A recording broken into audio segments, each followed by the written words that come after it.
जो मुस्कुरा रहा है उसे दर्द ने पाला होगा, जो चल रहा है उसके पाँव में छाला होगा।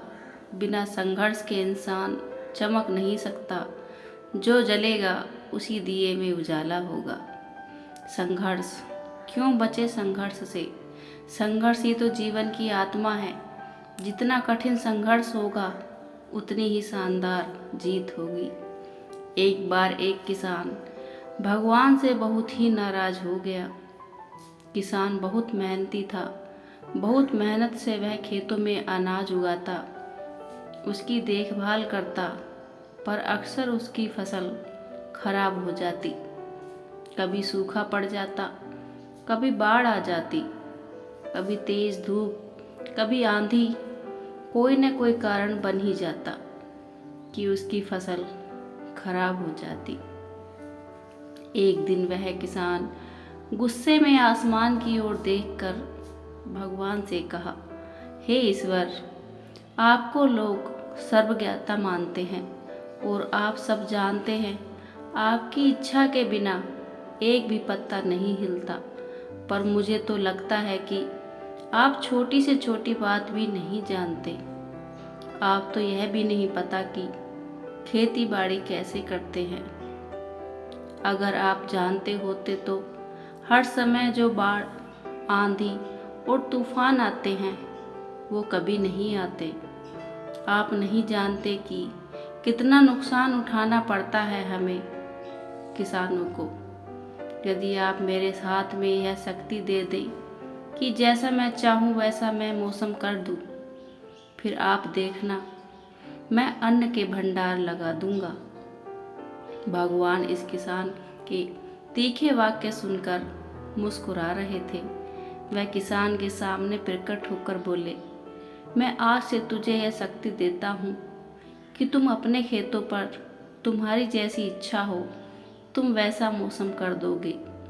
मैं बिल्कुल भी दखल नहीं दूंगा, तुम्हारी इच्छा से सब कुछ होगा। किसान बहुत खुश हो गया।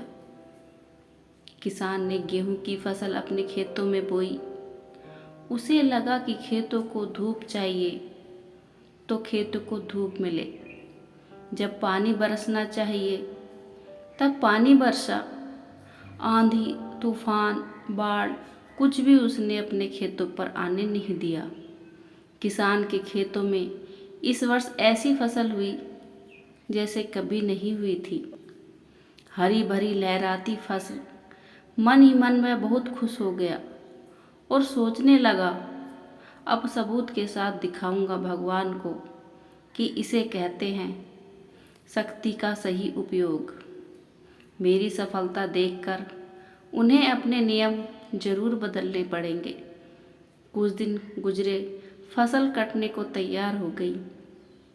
किसान बहुत उत्सुकता के साथ फसल को काटने लगा, पर जैसे ही उसकी नज़र गेहूं की बालियों पर गई तो उसने अपना सिर पीट लिया और वह रोने चिल्लाने लगा।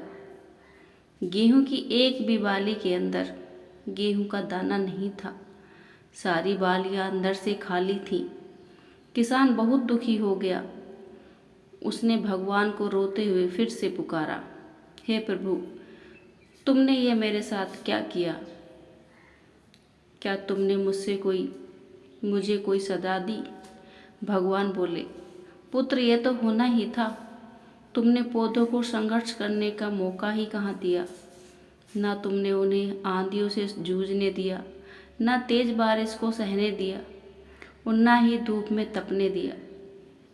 एक भी चुनौती का सामना तुमने उन्हें नहीं करने दिया। इसीलिए सारे पौधे अंदर से खोखले रह गए। जब आंधी, तूफान, तेज बारिश और धूप पड़ती है तभी यह पौधा अपने अस्तित्व को बचाने के लिए संघर्ष करते हैं। और इसी संघर्ष से एक बल पैदा होता है जिसमें शक्ति होती है, ऊर्जा होती है, और यही ऊर्जा पूर्ति तेरे गेहूं के दानों की तरह जो नहीं फूटी। तूने उन्हें कठिन परिस्थितियों से गुजरने ही नहीं दिया जहाँ उनके अस्तित्व का जन्म होता है। सारी बालियाँ इसीलिए खाली हैं इसमें एक भी गेहूं का दाना इसलिए नहीं है क्योंकि तुमने अपने पौधों को संघर्ष कराया ही नहीं।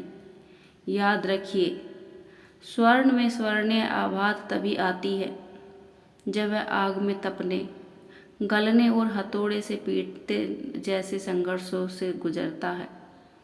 कोयले का टुकड़ा हीरा तभी बनता है जब वह उच्च दाब और उच्च ताप की मुश्किल परिस्थितियों से गुजरता है। इसी तरह यदि हमारी ज़िंदगी में कोई संघर्ष ही ना हो, कोई चुनौती ही ना हो, तो हम भी गेहूं की बालियों की तरह खोखले रह जाएंगे। कोई अस्तित्व नहीं होगा हमारा। विपरीत परिस्थितियाँ, चुनौतियाँ, समस्याएं हमें और अधिक निखारती हैं।